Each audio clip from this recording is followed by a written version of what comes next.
tous les traders en banque et en fonds d'investissement ont un point commun. Ils sont tous unanimes pour dire que l'analyse fondamentale et économique est obligatoire à implémenter dans son trading pour pouvoir être rentable sur la durée. Quand je te parle de la durée, je ne te parle pas de faire un payout ou deux et après de cramer ton compte. Je ne te parle pas d'être rentable pendant un mois, je te parle d'être rentable pour les 1, 2, 5, 10, 15, 20 prochaines années. Et à côté de ça, on a des traders, des pseudo-traders qui ont vu 2-3 vidéos sur YouTube, qui se sont formés un jour ou deux, qui s'auto-proclament traders et qui ouvrent des formations en disant que l'analyse fondamentale, ça sert à rien, tout dans l'analyse technique, et toi, tu essaies de les suivre et être rentable avec ça. C'est comme si tu essayais d'être footballeur professionnel et que tu suivais les conseils de quelqu'un qui fait du golf. Ça ne marchera jamais. Dans cette vidéo, mon objectif est de te montrer un exemple de comment j'ai pu utiliser et tirer profit d'une situation économique que j'ai compris, que j'ai analysée et que j'ai implémentée dans mon système de trading pour pouvoir prendre un trade à très haute probabilité de réussite. On se retrouve de suite sur l'iPad pour t'expliquer l'exemple en question. Donc c'est une position prise sur euro livre sterling le 11 novembre 2025 qui m'a rapporté 2,07 R. Donc pour rappel, pour les plus débutants d'entre vous, un R c'est quoi? C'est ce que tu vas risquer. Si tu risques 1% de ton capital, un R ça va être 1%. Si tu risques 10% de ton capital, un R ça va être 10%. Ok, bon, je ne conseille à personne de prendre 10% de risque, d'accord, mais c'est juste pour t'imager ça. Donc là, une position qui rajoute 2,07 R, moi j'ai pris 1% de risque sur mon compte, c'est-à-dire que cette position m'a rapporté 2,07%, okay, pour un risque de 1%. Donc ça reste une position plutôt correcte. Et donc du coup, il faut savoir que quand on trade EUR-GBP, on trade la santé économique de l'euro par rapport à la santé économique de la livre sterling. Okay, on trade deux devises, donc il ne faut pas comprendre uniquement ce qui se passe sur l'euro ou uniquement ce qui se passe sur la livre sterling. Enfin, dans l'économie anglaise, dans l'économie européenne, il faut connaître ce qui se passe sur les deux pour pouvoir comparer les économies. Et je t'ai fait un petit encadré là pour t'expliquer du coup ce qui se passait au moment où j'ai pris la position. On a un euro qui est neutre, ok? Donc la Banque Centrale Européenne a fini son cycle de baisse de taux. Donc pour expliquer aux plus débutants d'entre vous, quand une banque centrale baisse ses taux d'intérêt, on a la devise associée. Donc là, en l'occurrence, la Banque Centrale Européenne est associée à l'euro. On a la devise qui doit baisser en même temps, ok? Et quand on a une banque centrale qui monte les taux d'intérêt, on a une devise qui doit s'apprécier.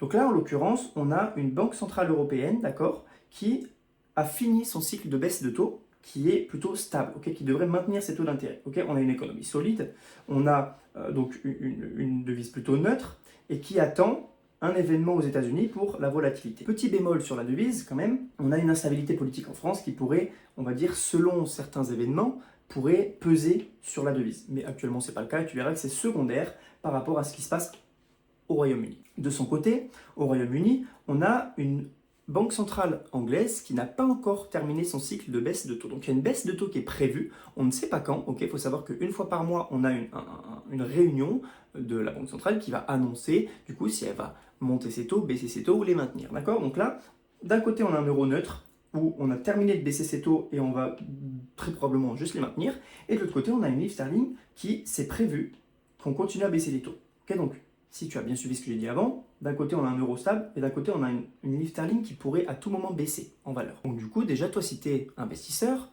tu préfères investir sur quoi? Sur l'euro qui est plutôt neutre ou alors sur un GBP où la banque centrale peut baisser les taux à tout moment et donc du coup la valeur de la devise peut baisser. Je pense que la question est vite répondue. En plus de ça, moi selon les articles économiques que j'ai lus, je lis beaucoup d'articles économiques au quotidien, d'accord? Le travail d'un trader à 90% c'est de s'informer sur l'économie et 10% de trading, d'accord? J'ai lu que il y avait une baisse des taux de la Banque centrale anglaise qui était sous-évaluée par le marché. Okay, le marché pense qu'ils ont encore le temps. Okay, sauf que moi, ce que j'ai lu, c'est que la Banque centrale anglaise, d'accord, elle attend les données de l'emploi pour prendre une décision. Si les données de l'emploi sortent plus négatives que prévu, ça va pousser, ça va foutre une pression à la Banque centrale anglaise pour baisser les taux d'intérêt. Parce que quand on baisse les taux d'intérêt, on relance l'économie globalement.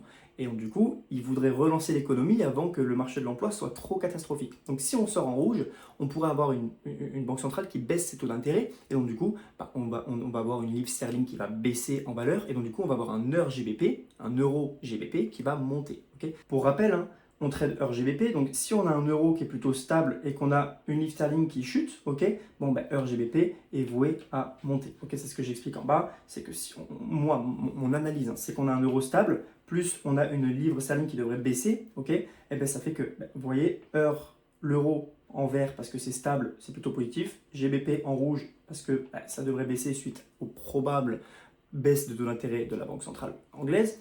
Donc du coup, ça fait un RGBP aussi. Là, maintenant qu'on a mis un cadre économique et fondamental, on va essayer de comprendre la technique. On voit à ce niveau-ci qu'on a un retracement. Okay, par rapport à tout ce que je t'ai expliqué avant, est-ce que ce retracement, il est justifié ou il est injustifié? Okay, est-ce que c'est logique que RGBP perde en valeur alors qu'on a un euro stable et un GBP qui est plutôt, une livre sterling qui est plutôt voué à baisser? C'est pas forcément logique. D'accord, on est censé du coup, si on a un euro qui est plutôt bullish neutre et une livre sterling baissier, on est plutôt sur un RGBP qui devrait monter. Ce mouvement-là, il n'était pas justifié, tout simplement. Il y a un misprice. Okay, ce que je t'ai noté là, c'est que si on a des datas de l'emploi qui sortent en rouge pour le Royaume-Uni, on pourrait avoir un repricing baissier sur le GBP et donc ça pourrait faire monter RGBP. D'accord? Je sais que c'est un peu fastidieux, c'est un peu compliqué à comprendre cette gymnastique-là, mais c'est important que tu n'hésites pas à remettre en arrière, re-regarder la vidéo plusieurs fois, c'est important de comprendre un petit peu tout ce qui est le rapport entre la valeur de la première devise et la valeur de la deuxième devise. Donc du coup, j'ai attendu, donc du coup là, j'ai remarqué mon mispricing, mon anomalie sur le marché, ok, c'est une baisse de leur GBP alors qu'on n'est pas censé baisser autant. J'ai identifié ma zone, donc ici à ce niveau-ci, tu vois qu'on a un bloc en négatif, ok, c'est le dernier sell avant le buy, ok, donc là il y a des ordres négatifs à venir combler, donc le prix il vient taper dedans, très bien. Et à ce niveau-ci, on voit ce qu'on appelle les phases d'une accumulation. Okay, on a une création de liquidité, donc on ralentit. Okay, donc les phases, hein, c'est les phases qui sont théorisées par Richard de Milwikoff, d'accord, qui a été théorisé dans les années 1800, les phases d'une accumulation. Donc on a un selling climax, on a un automatic rally, second retest, second reset NB, spring. Donc terme un peu plus vulgarisé, on a un ralentissement du prix, une liquidation, un BOS et une injection des ordres. Donc moi, je suis rentré sur le BOS. Le BOS qui se situe ici. Tu vois qu'on a impulsion, correction, impulsion, correction, impulsion. Je suis rentré au BOS. Je suis rentré à 1h du matin ou 2h du matin. Les datas que j'attendais et que la Banque centrale anglaise attende pour savoir si on va baisser ou non les taux d'intérêt vont sortir le lendemain matin à 8h du matin. C'est les datas sur l'emploi. On a le taux de chômage, l'évolution de l'emploi, le salaire moyen, d'accord ? Et ça, c'est des données qui vont faire énormément bouger les marchés. Comme je t'ai expliqué tout à l'heure, si les données sortent en rouge, on pourrait avoir un repricing. Les investisseurs qui sont trop exposés en livre sterling pourraient se dire « Oula, ça pue au niveau de l'économie anglaise, donc on va sortir nos capitaux de la livre sterling. » Donc ça devrait faire baisser la livre sterling. Donc ça devrait faire monter RGBP. Donc du coup, moi, j'anticipais une baisse du marché de l'emploi au Royaume-Uni pour que ça fasse monter ma position dans le bon sens, tout simplement. Donc du coup, tu vois que la flèche à ce niveau-ci, au niveau de la flèche ici, c'est à 8h du matin, là où effectivement on a des données de l'emploi qui sont sorties plus négatives que prévu. Et donc du coup on voit qu'il s'est passé exactement ce que j'avais prévu. On a des investisseurs qui se disent « Oula, les données de l'emploi sortent plus négatives que prévu, la Banque centrale anglaise peut du coup baisser ses taux plus rapidement que ce qu'on avait prévu, donc on va vendre nos livres sterling pour éviter d'être encore investi quand la devise va baisser. » Okay, donc du coup on a un RGB qui explose à la hausse.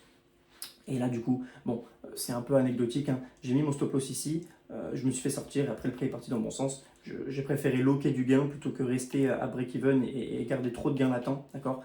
On parle de management de trade, donc on en parlera dans une autre vidéo. Là, ce qui est très très très important à comprendre dans cette vidéo-là, c'est que j'ai compris, l'objectif c'est de comprendre dans quelle situation économique on se retrouve dans l'actif numéro 1, dans quelle situation économique on se retrouve dans l'actif numéro 2 et d'essayer de voir des divergences. Okay, donc ici, je t'ai juste mis un screen pour te montrer que j'ai bien pris la position, d'accord? On n'est pas des traders TikTok ou des influenceurs qui disent oh, oui, j'ai pris des trades que j'ai pas pris, d'accord? Donc c'est bien un trade que j'ai pris, hein, tu peux le voir.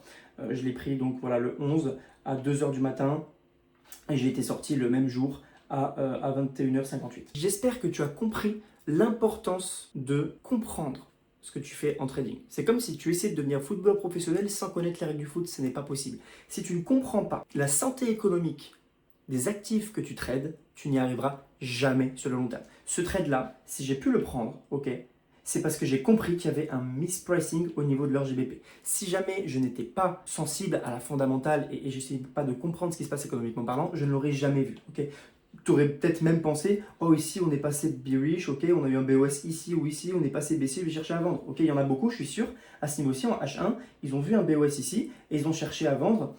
Là, tu vois, on a une structure baissière, ok.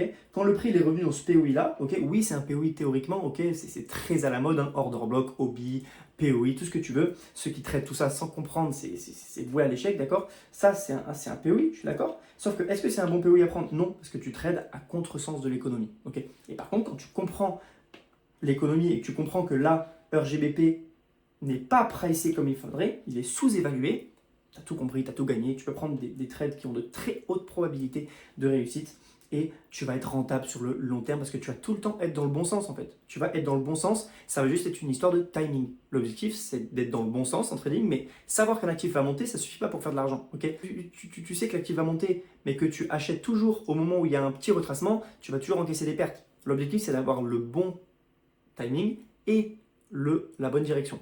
Et quand tu suis la fondamentale, tu as la direction quasiment 100% du temps. Et après, c'est juste une histoire de timing, c'est juste une histoire de technique, mais la technique seule ne suffit pas.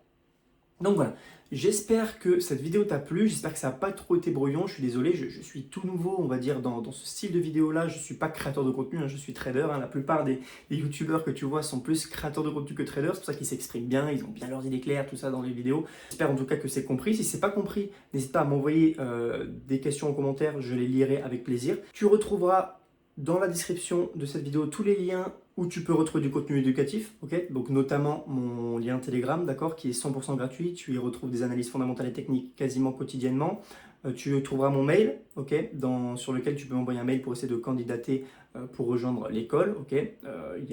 On essaye d'être assez regardant sur les personnes qu'on intègre dans l'école pour essayer de garder une bonne qualité, ok. On n'a pas envie de gens qui sont là juste pour l'argent. On a envie d'avoir une communauté de passionnés, donc on va vraiment regarder cette candidature-là. On pourra ou non choisir de t'intégrer à l'école. Tu pourras aussi avoir un lien dans lequel tu pourras essayer de réserver un appel avec moi ou un membre de mon équipe pour essayer de poser tes questions, essayer de débloquer un petit peu ta situation. Et puis nous, on se retrouve très bientôt pour de nouvelles vidéos. Alors active la cloche, abonne-toi pour être sûr de ne pas louper les informations. Et puis on se dit à très bientôt. Ciao, ciao.